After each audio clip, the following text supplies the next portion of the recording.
Good morning students. આજે આપણે paper 101ની unit 3નું third lecture ચાલુ કરશું, જેમાં આપણે chapter 2 simple harmonic motion start કરશું.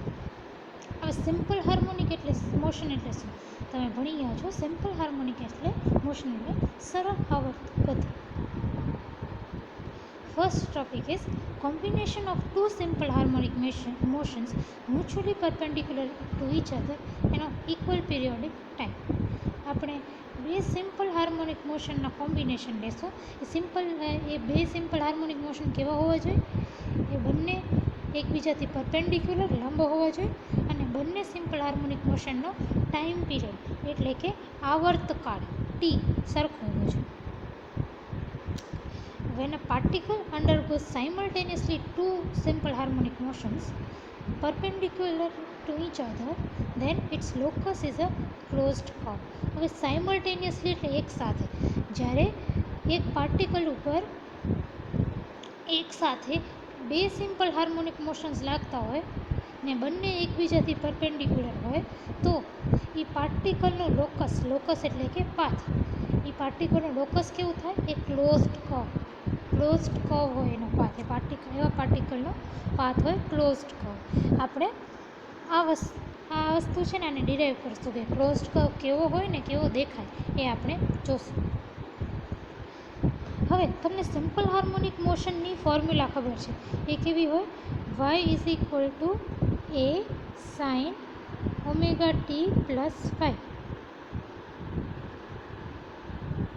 જેમાં એ શું છે? એ તમારો એમ્પ્લિટ્યૂડ છે. એમ્પ્લિટ્યૂડ એટલે ગુજરાતી મીડિયમવાળા માટે કંપ વિસ્તાર. આ છે તમારો એ એમ્પ્લિટ્યૂડ, કંપ વિસ્તાર. ઓમેગા જે છે, ઓમેગા શું છે?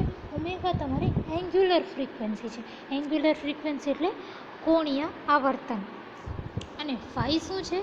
ફાઈ છે તમારો ફેઝ એટલે કે કળા. આ શું છે? તમારો સિમ્પલ હાર્મોનિક મોશનની ઇક્વેશન. આપણે હવે બે સિમ્પલ હાર્મોનિક મોશન કન્સિડર કરીએ. ફર્સ્ટ સિમ્પલ હાર્મોનિક મોશન છે x is equal to A sign omega t plus 5, જેમાં સ્મોલ એ શું છે? એમ્પ્લિટ્યૂડ. ઓમેગા શું છે? Angular frequency. અને ફાઈ છે ફેઝ. અને બીજી સિમ્પલ હાર્મોનિક મોશન કન્સિડર કરવા y is equal to b sine omega T. હવે આમાં છે ને ફેઝ 0 છે. આવાળા સિમ્પલ હાર્મોનિક મોશનમાં ફેઝ 0 છે. જો ફાઈની જગ્યાએ 0 નાખ્યો તો આવાળા y is equal to b sine omega t plus 0, તો ખાલી સાઇન ઓમેગા ટી બનશે. તો આ બે સિમ્પલ હાર્મોનિક મોશન લઈ લો.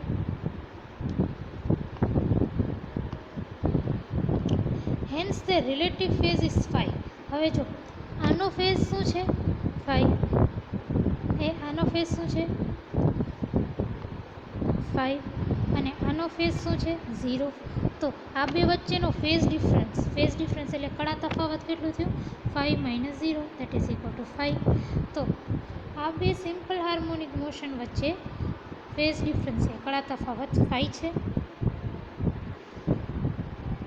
અગર એન્ગ્યુલર ફ્રીક્વન્સી કોણીય આવર્તન અગર ઓમેગા હોય તો omega is equal two 2πf હોય, જેમાં એફ આવર્તન છે.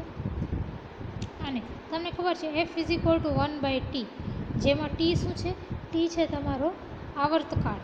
તો એફની જગ્યાએ 1/t પુટ કરો તો omega is equal two 2π/t આવે. હવે ટીને આ બાજુ લઈ જાઓ ને ઓમેગાને નીચે લઈ આવો તો T is equal to 2π/ω. So the periodic time in both case is the same, 2π/ω. આ બંને કેસમાં આપણે ઉપર જોયું તો ટાઈમ પીરિયડ સેમ હશે. કેવો? જો આ બંનેમાં ઓમેગા સેમ છે, એન્ગ્યુલર ફ્રીક્વન્સી સેમ છે ઓમેગા, તો આવર્તકાળ periodic time T is equal to 2π/ω પણ સેમ હશે. તો આ બંને કેસમાં ટાઈમ પીરિયડ સેમ છે. હવે તમને ખબર છે કે sine a plus b is equal to sine a cos b plus cos a sine b. તો હવે એને તમે આ બાજુ લઈ આવો તો x/a is equal to sine omega t plus 5 થાય. હવે આ એની આ એ અને આ બી. તો આ ઇક્વેશનમાં એની જગ્યાએ ઓમેગા ટી નાખો અને બીની જગ્યાએ ફાઈ નાખો તો તમારું આ ઇક્વેશન કંઈક આવું બની જાય. પછી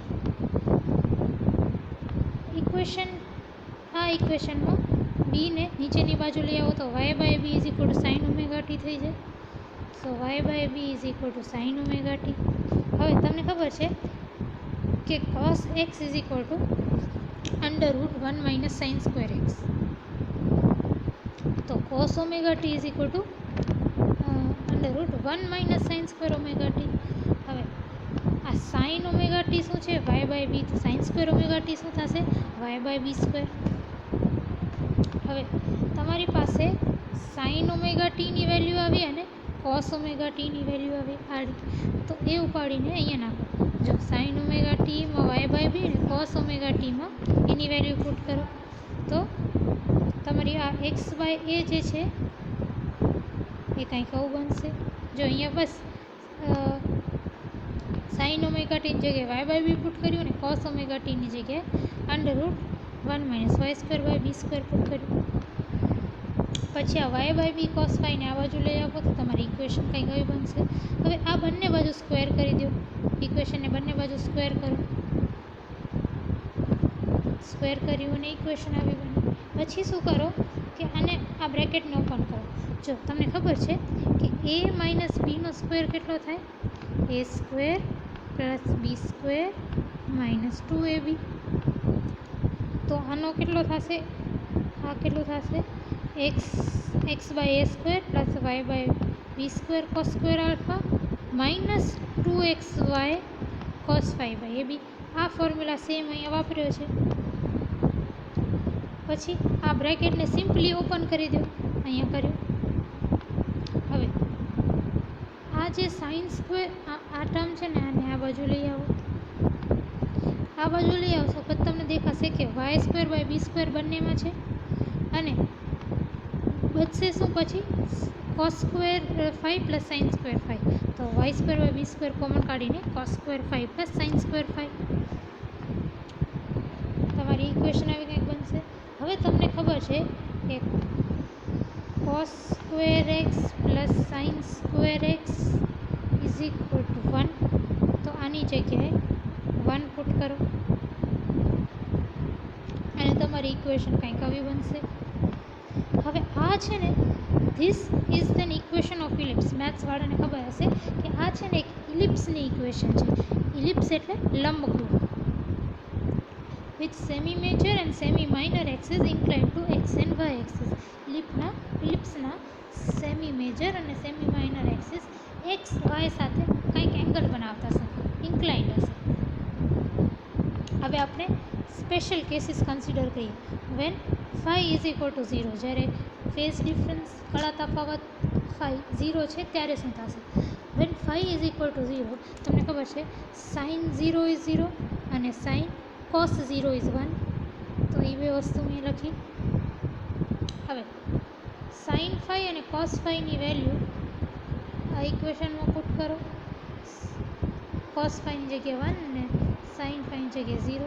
તો તમારું ઇક્વેશન 4 કંઈક આવું બનશે. હવે આ શું છે? આ છે X by A minus Y by બીનો હોલ સ્ક્વેર. સો એને એ રીતે લખ્યું મેં. હવે X by A minus Y by B square is equal to 0. અને તમે એમ કહી શકો કે plus or minus X by A minus Y by B is also 0. બરાબર. હવે વાયને સબ્જેક્ટ ઓફ ઇક્વેશન બનાવો અને બાકી બધાને પેલી બાજુ લઈ જાઓ. તો plus or minus phi is equal to plus or minus pi by a into x. હવે આ શું છે? This represents a pair of lines passing through origin and inclined to x axis at angle theta. આ એક straight લાઇનની equation છે. Straight line કેવી છે? It passes through the origin, એટલે ઓરિજિનથી પાસ થાય છે and it incline to x axis at angle theta. Angle theta x axis સાથે આ લાઇન્સ એંગલ થીટા બનાવે છે. મેં પેર ઓફ લાઇન્સ શું કામ કીધું? કારણ કે બે લાઇન્સ છે આપણા પાસે, પેર ઓફ લાઇન્સ. તમે આમાં પ્લસ રાખો તો y is equal to B by a x, અને માઇનસ રાખો તો minus Y is equal to minus b by a x. આવી બે લાઇન્સ છે અને બંને લાઇન્સ એકબીજા ઉપર જ છે, એટલે અહીંયા એક જ દોરી છે, બરાબર.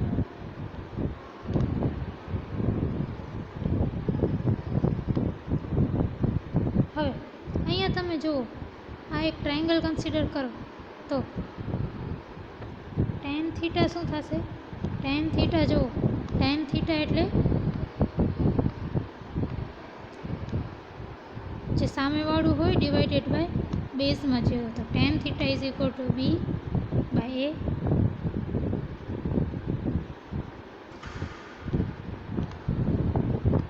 ઓર તમે આમે કન્સિડર કરી શકો, tan theta is equal to, અને આ એક્સ છે તો tan theta is equal to Y by X, બરાબર. આ આપણે ખબર છે.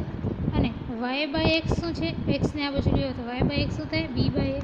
તો tan theta is equal to B by A, તો theta is equal to tan inverse B by A. તો જો theta is equal to tan inverse B by A. તો જ્યારે phi ઇઝ ઇક્વલ ટુ 0 હશે, then locus of a particle is straight line. જ્યારે phi is equal to 0 હશે ત્યારે તમારું પાર્ટિકલનું locus કે પાર્ટિકલનો પાથ કેવો હશે? Straight line. when phi is equal to pi by 4, જ્યારે ફાઈની વેલ્યુ છે પાઈ બાય 4, તો sine pi by 4 is 1 by root 2 and cos pi by 4 is 1 by root 2. તો સાઇન પાઈ અને કોસ પાઈની વેલ્યુ આ ઇક્વેશન 4માં નાખો. ઇક્વેશન 4માં નાખશો તો ઇક્વેશન 4 કંઈક આવું બનશે. હવે આ શું છે? This is an equation of ellipse inclined to coordinate axis. તો આ એક ઇલિપ્સની ઇક્વેશન છે. ઇલિપ્સ એટલે લંબગોળ, અને ઇલિપ્સ જો એક્સ એક્સિસ ઉપર કંઈક એંગલથી કંઈક એંગલ બનાવે છે, so it's inclined to coordinate axis, બરાબર. તો જ્યારે phi is equal to pi by 4 હોય ત્યારે તમારું ફિગર કેવું હોય? એક ઇલિપ્સ હોય લંબગોળ, જે એક્સ એક્સિસથી કંઈક એંગલ બનાવે છે. when phi is equal to pi by 2, જ્યારે ફાઈની વેલ્યુ પાઈ બાય 2 છે, તો સાઇન પાઈ બાય 2 ઇઝ 1 અને cos pi by 2 is 0. Sine અને કોસની વેલ્યુ ઉપાડીને ઇક્વેશન 4માં નાખશો. ઇક્વેશન 4માં સાઇન ફાઈ અને કોસ ફાઈની વેલ્યુ, તો તમને આવું કંઈક મળશે. હવે આ શું છે? This represent an ellipse. આ પણ એક ઇલિપ્સ લંબગોળ ઇક્વેશન છે, of which semi major and semi minor axis coincide with X and Y respectively. એટલે આના જે સેમી મેજર એક્સિસ છે એ એક્સ ડાયરેક્શનમાં છે, અને એનું સેમી માઇનર એક્સિસ બી એ વાય ડિરેક્શનમાં છે. આવું કંઈક તમારું ફિગર હશે. If A is equal to B, અગર ઇલિપ્સમાં એ અને બી સરખા કરી નાખો તો શું થાય? અહીંયા તમે અગર એ સ્ક્વેર નાખી દો, અગર એ ને બી સરખા છે તો આ ઇક્વેશન કેવું થઈ જાય? X square plus Y square is equal to A square. અને X square plus Y square is equal to A square શું છે? It is an equation of circle. Equation of circle with radius A, આવું કંઈક હશે, બરાબર. અગર એ અને બી સરખા હોત તો phi is equal to pi by 2 હોય ત્યારે તમારું ફિગર કંઈક આવું હશે, લોકસ આવું હશે. પછી when phi is equal to 3 pi by 4 લ્યો તો sine 3 pi by 4 is 1 by root 2, cos 3 pi by 4 is minus 1 by root 2. હવે આ સાઇન અને કોસની વેલ્યુ ઉપાડીને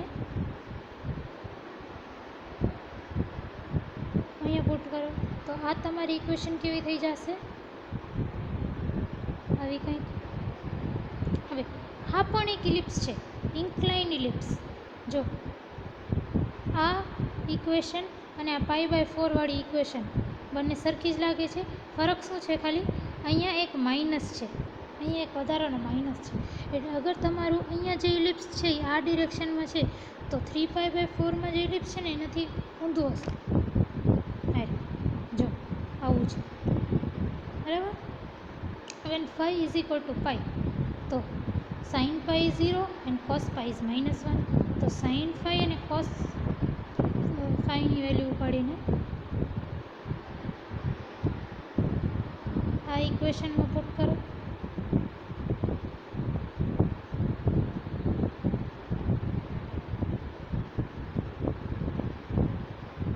તો ઇક્વેશન કંઈક આવું બનશે. હવે તમને ખબર છે કે a પ્લસ બીનો whole square is equal to a square plus B square plus 2ab. તો આ જે છે એ આવું કંઈક લાગે છે, વિચ મીન્સ આ કેવી રીતે લખી શકશો? x/a પ્લસ y/bનો હોલ સ્ક્વેર. હવે x/a પ્લસ y/bનો whole square is equal to 0. તો તમે એમ લખી શકો કે plus or minus of x/a plus y/b is 0. વાયને સબ્જેક્ટ ઓફ ઇક્વેશન બનાવો તો ને બાકી બધાને પેલી બાજુ લઈ જાઓ તો minus plus Y is equal to plus or minus b/ax. હવે આમાં પણ બે લાઇન્સ છે. It represents a pair of lines. Pair of lines કેવી? એક minus Y is equal to minus ઉપર અહીંયા પ્લસ ઉપર, તો minus Y is equal to b/ax. ને બીજી લાઇન શું છે? Plus Y is equal to plus Y is equal to minus b/x. આવી બે લાઇન્સ છે. આ બંને લાઇન્સ અહીંયા આ બંને લાઇન્સને અહીંયા ડ્રો કરેલી છે.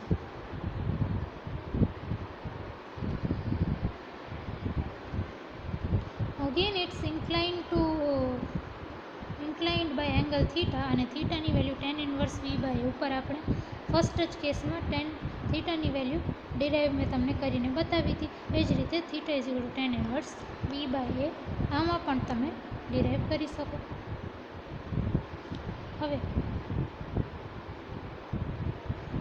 લોંગ ક્વેશ્ચન 7 છે ને, હોમવર્કમાં લઈ લો. આમાં શું કરવાનું છે? તમને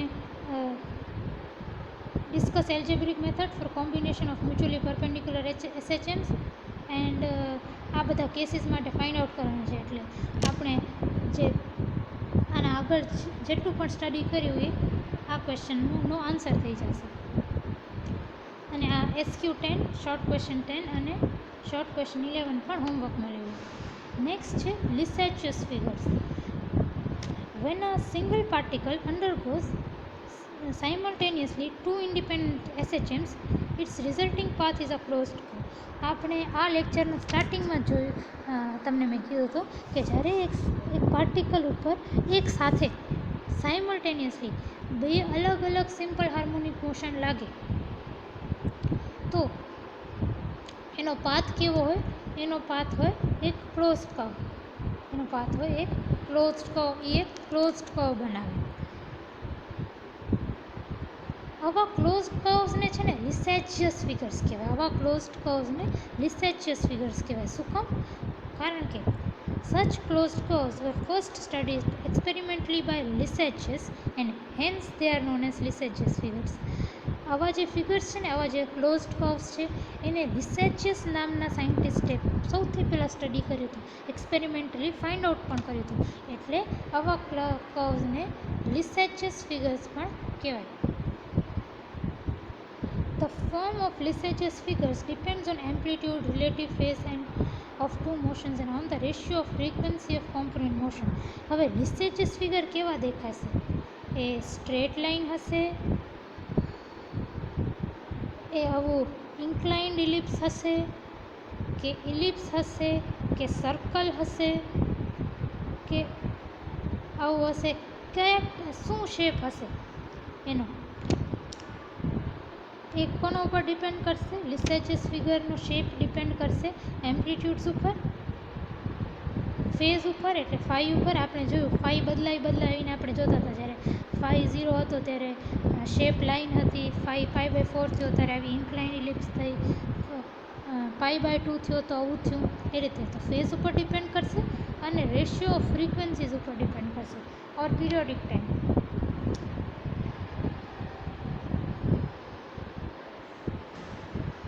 તો કોનો પર ડિપેન્ડ કરશે? એમ્પ્લિટ્યૂડ કંપ વિસ્તાર ઉપર, રિલેટિવ ફેઝ એટલે કળા તફાવત ઉપર, અને રેશિયો ઓફ પીરિયોડિક ટાઈમ્સ એ બંનેના આવર્તકાળના રેશિયો ઉપર ડિપેન્ડ કરશે. If the frequencies of component motions are same, then resulting closed curve is a circle or an ellipse or a straight line depending on relative phase. તો હમણાં આપણે derive કર્યું. હમણાં આપણે શું જોયું? આપણા ડેરિવેશનમાં શું હતું કે આપણે ટાઈમ પીરિયડ સરખા લીધા હતા. આ જો આપણે ટાઈમ પીરિયડ ટી સરખા લીધા હતા. બંનેના ટાઈમ પીરિયડ ટી સરખા હતા. ટી સરખા હોય તો એફ પણ સરખો હોય, because T is equal two 1/f. તો એફ સરખા હતા એ કેસમાં આપણે જોયું કે પાથ કેવો હોઈ શકે? સ્ટ્રેટ લાઇન હોઈ શકે, ઇન્ક્લાઇન ઇલિપ્સ હોઈ શકે, ઇલિપ્સ હોઈ શકે, સર્કલ હોઈ શકે, કાંઈ પણ હોઈ શકે. બરાબર? એ આપણે ક્યારે લીધું હતું? જ્યારે એફ ઇક્વલ હતી ત્યારે ટાઈમ પીરિયડ સેમ એટલે કે ફ્રીક્વન્સી પણ સેમ હતી ત્યારે. If the frequencies of the component motions are nearly equal, then over a definite period the closed curve continuously goes on assuming different shapes and cycle is repeated.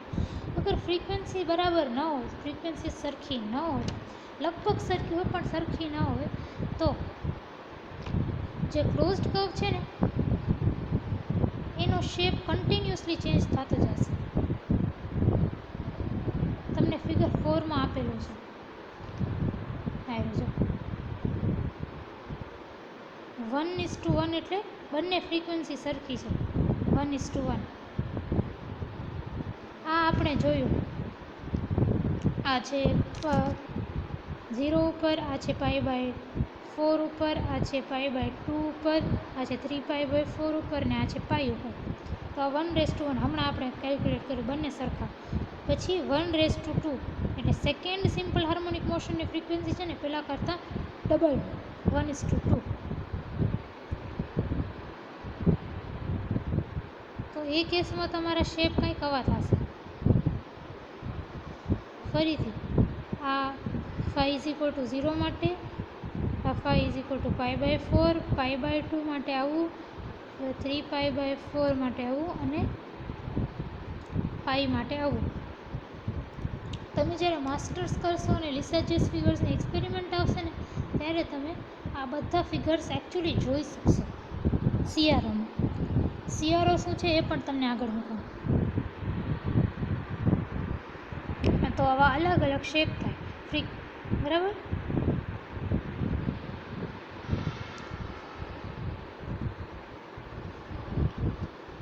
Experimental design for obtaining Lissajous figure. Lissajous figures can be observed by a device known as cathode ray oscilloscope. Lissajous figures જોવા માટે તમે એક device વાપરો જેને CRO cathode રે oscilloscope કહેવાય. Cathode રે oscilloscope લેબમાં આવશો ત્યારે તમને બતાડીશ, અને તમને સેમેસ્ટર 6માં CROમાંની થિયરી ડિટેલમાં આવશે પણ ખરી. હમણાં CROનું ફિગર જોઈ લઈને આ કેવી રીતે એકચ્યુઅલી કામ કરે છે એ જોઈ લઈએ આપણે.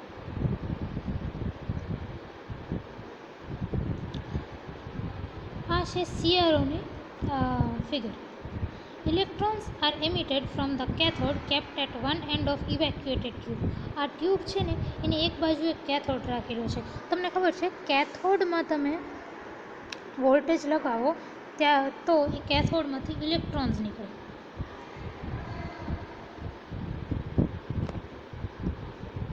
The negative potential established on the focusing anode S does not allow electrons to disperse. Positive potential on A accelerates the electron beam. હવે આ S ઉપર છે ને આને ફોકસિંગ એનોડ કહેવાય અને એના ઉપર નેગેટિવ પોટેન્શિયલ નાખેલું છે. અને આ જે એ છે ને અહીંયા અહીંયા પોઝિટિવ પોટેન્શિયલ છે. તો ઇલેક્ટ્રોન જે છે એ ઇલેક્ટ્રોન નેગેટિવ ચાર્જવાળો હોય તો નેગેટિવ ચાર્જ પોઝિટિવ ચાર્જ તરફ અટ્રેક્ટ થાય અને નેગેટિવ ચાર્જથી દૂર ભાગે ને પોઝિટિવ ચાર્જ તરફ અટ્રેક્ટ થાય. તો તમારા ઇલેક્ટ્રોન છે ને આમ અટ્રેક્ટ થશે. અને હવે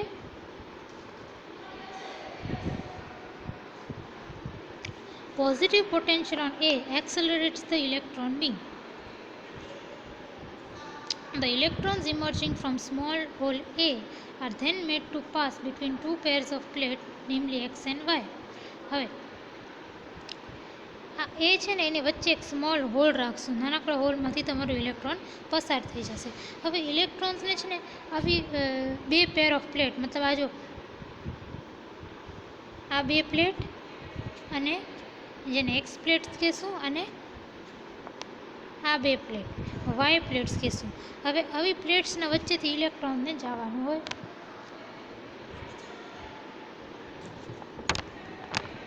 and AC voltage is establish on x and y plates. હવે આ બંને પેર ઓફ પ્લેટ્સ ઉપર, આ બંને એક્સ પ્લેટ્સ ઉપર પણ કંઈક વોલ્ટેજ નાખો AC વોલ્ટેજ, ને વાય ઉપર પણ કંઈક AC વોલ્ટેજ નાખો. બરાબર.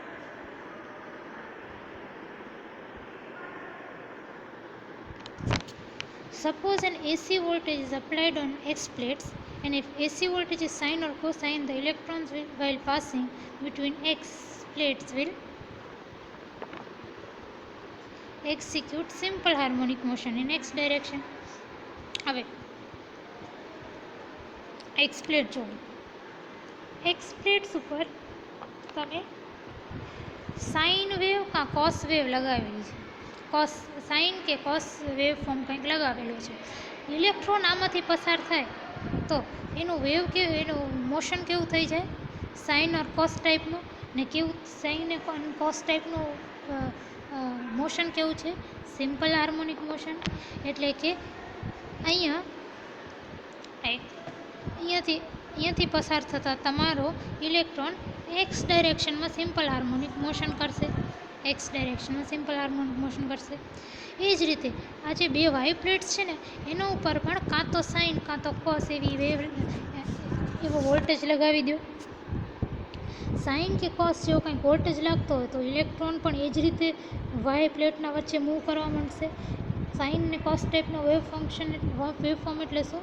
કે simple harmonic motion.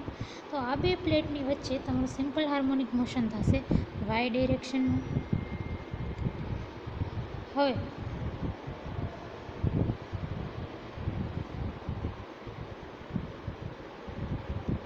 the spot under the simultaneous motions assume different position on screen and we get Lissajous figure. હવે શું થયું? ઇન ઇફેક્ટ એક એક્સ ડાયરેક્શનમાં સિમ્પલ હાર્મોનિક મોશન થાય છે અને એક વાય ડાયરેક્શનમાં સિમ્પલ હાર્મોનિક મોશન થાય છે. અને જ્યારે બે સિમ્પલ હાર્મોનિક મોશન એક સાથે થતા હોય ત્યારે આપણે શું મળે? આપણે ક્લોઝડ કર્વ મળે, જેને આપણે શું કહીએ છીએ? લિસેજિયસ ફિગર્સ. વિચ મીન્સ આપણે આ સ્ક્રીન ઉપર લિસેજિયસ ફિગર્સ મળશે. બરાબર.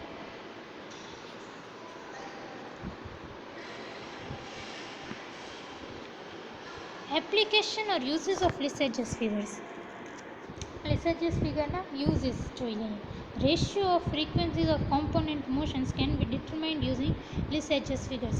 હવે તમારી પાસે બે કોઈક એસી વોલ્ટેજીસ હોય અને એ બંનેનું તમને ફ્રીક્વન્સીનો રેશિયો કાઢવો છે તો તમે શું કરો? તમે એને CROમાં લગાવી દો ને, જુઓ કે કેવા લિસેજિયસ ફિગર બને છે.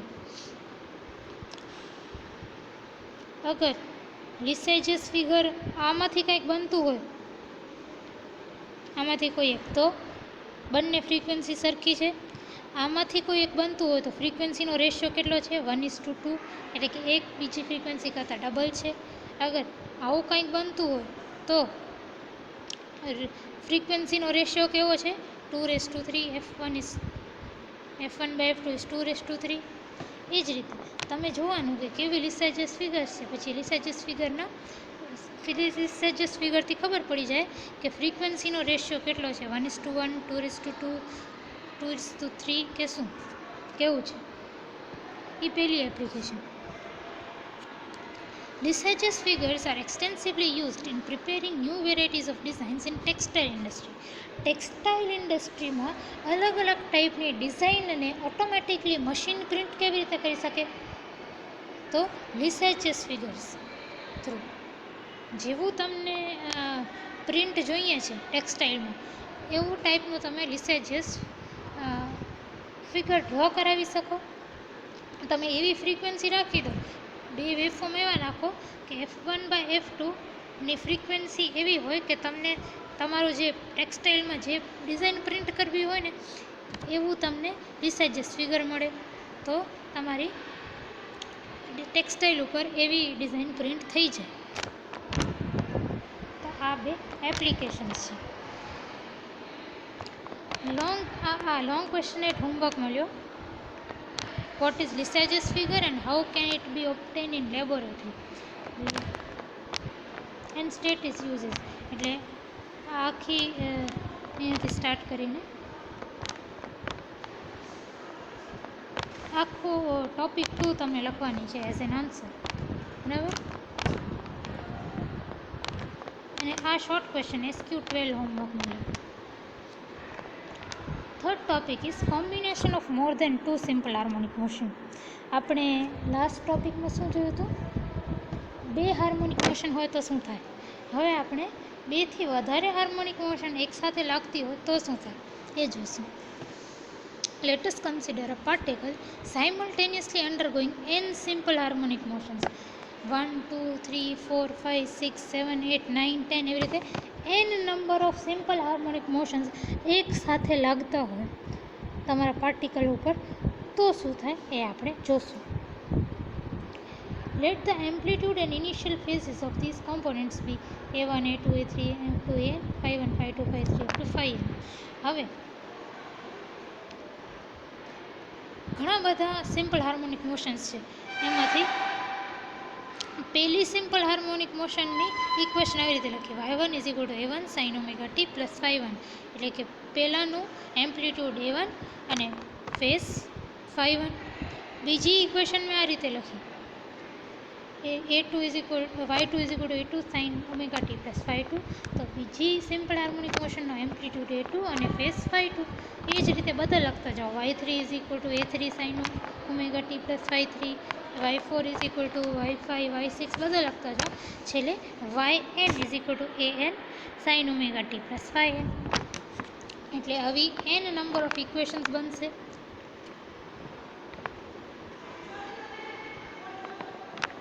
According to principle of superposition, the resulting motion will be simple harmonic motion.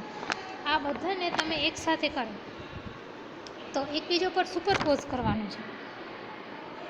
તો સુપરપોઝિશનના પ્રિન્સિપલ પ્રમાણે ઘણા બધા સિમ્પલ હાર્મોનિક મોશનને એકસાથે તમે વેક્ટર એડિશન કરો તો પાછું તમને મોશન જે મળે સિમ્પલ હાર્મોનિક જ હોય, બરાબર. આ બધાનું એડિશન કરવાનું છે આપણે. y = y1 + y2 + y3 up to yn. આ લોકોનો વેક્ટર એડિશન કેવો થશે? પાછો સિમ્પલ હાર્મોનિક મોશન જ થશે. હવે સિમ્પલ હાર્મોનિક મોશનને તમે આ રીતે દર્શાવો. એ જે રિઝલ્ટન્ટ સિમ્પલ હાર્મોનિક મોશન છે એને તમે જે આ લોકો રિઝલ્ટન્ટ સિમ્પલ હાર્મોનિક મોશન છે ને y, એને તમે આ રીતે દર્શાવો, capital A + sin ωt plus φ. Capital A શું છે? આ બધા એમ્પ્લિટ્યૂડ્સ ના કારણે, ઓકે, આ છે રિઝલ્ટન્ટ સિમ્પલ હાર્મોનિક મોશન. એ સિમ્પલ હાર્મોનિક એ જે રિઝલ્ટન્ટ બન્યું, આ બધાનું વેક્ટર એડિશન કરીને જે આપણને રિઝલ્ટ મળ્યું એનો એમ્પ્લિટ્યૂડ છે A, અને આ બધાનું વેક્ટર એડિશન કરીને આપણે જે ફેઝ મળ્યો, કળા મળી, એ છે φ.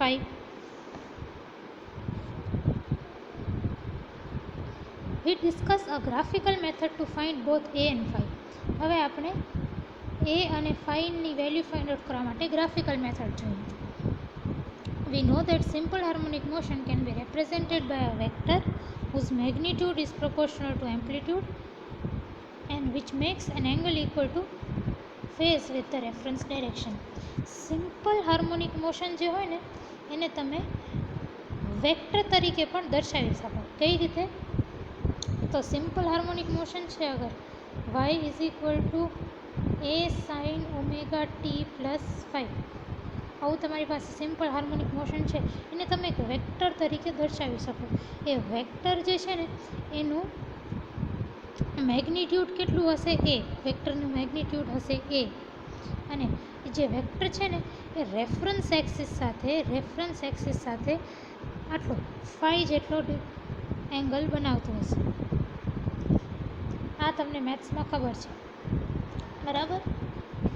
તો આપણે શું કરશું? ફર્સ્ટ ઇક્વેશન છે ને a1, આ ફર્સ્ટ ઇક્વેશનને મેં આ રીતે દર્શાવી. જો ફર્સ્ટ ઇક્વેશન છે y1 is equal two a1 sign omega t plus 5. તો આ વેક્ટર મેં અહીંયા દર્શાવ્યો. જો આ પેલો વેક્ટર જેનું મેગ્નિટ્યુડ કેટલું છે? આ એમ્પ્લિટ્યુડ જેટલું a1 અને કેટલું એંગલ બનાવે છે? 5. હવે આપણે શું કરવાનું છે? બધું એડ કરવાનું છે. જો એડ એટલે મેં હવે અહીંયાથી સ્ટાર્ટ કર્યું ને અહીંયાથી મને y2 એડ કરવું છે. આ છે y1, આ y1 છે, એનામાં મને y2 એડ કરવું છે. તો અહીંયાથી મેં શું કર્યું? y2 is equal two a2 sign omega t plus 5. તો મેં એક વેક્ટર બનાવ્યો જેનું મેગ્નિટ્યુડ આવ્યું a2 છે અને એ 5 એંગલ બનાવે છે. એ જ રીતે y3 એડ કરો, y4 એડ કરો, એવી રીતે બધા જ એડ કરો ને. So in order to obtain the resultant motion, we represent each of the component motion by corresponding phasor and add them vectorially. એટલે વેક્ટર એડિશન કરો. વેક્ટર એડિશન કરશો ગ્રાફ ઉપર ત્યારે the length of resultant vector is proportional to amplitude a of the resultant motion and the angle will give the phase. એટલે આવી રીતે બધા જ વેક્ટર્સને તમે ગ્રાફ ઉપર વેક્ટર એડિશન કરશો તો તમને રિઝલ્ટન્ટ વેક્ટરનું એમ્પ્લિટ્યૂડ એ અને ફેઝ 5 મળી જશે.